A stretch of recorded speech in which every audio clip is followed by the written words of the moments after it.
La situation de la femme au Gabon, comme je l'ai indiqué lorsque j'ai pris la parole, c'était de démontrer que au niveau du Gabon, notre loi fondamentale consacre l'égalité entre l'homme et la femme. La loi fondamentale qui a été modifiée par, je crois que l'article 2, consacre l'égalité parfaite, la parité parfaite entre l'homme et la femme. C'est vrai que à côté de cette loi fondamentale, nous avons eu des dispositions dans le code civil, dans le code pénal qui discriminaient la femme. Et là aussi, le Gabon étant parti à la convention de la CEDEF, nous avons fait un toilettage justement de ces différentes dispositions qui discriminaient la femme.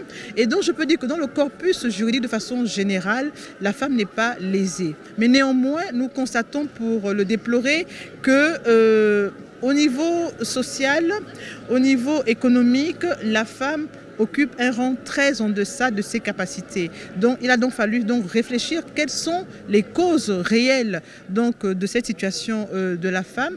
Bon, voilà, on a des grossesses précoces, donc beaucoup de jeunes filles abandonnent l'école, malgré qu'il y ait quelques dispositions que le gouvernement gabonais a mis en place, notamment les haltes garderies. Genre, si une jeune fille a eu un enfant, on peut garder son enfant pour qu'elle puisse poursuivre ses études. Au niveau donc du droit pénal, nous avons légiféré sur le harcèlement en milieu professionnel donc des femmes.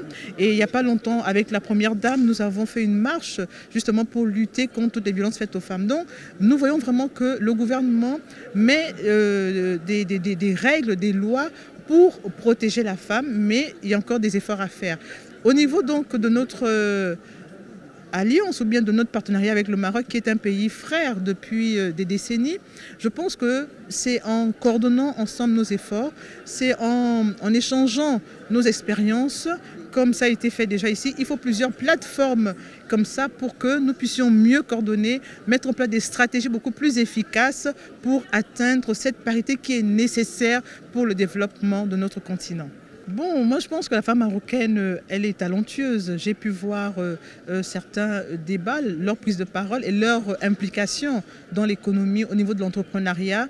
J'ai vu qu'elles sont vraiment bien impliquées dans les femmes chefs d'entreprise et je pense que nous avons aussi beaucoup à apprendre de la femme marocaine et vraiment je souhaite vraiment que cet échange se poursuive pour un meilleur partage d'expériences.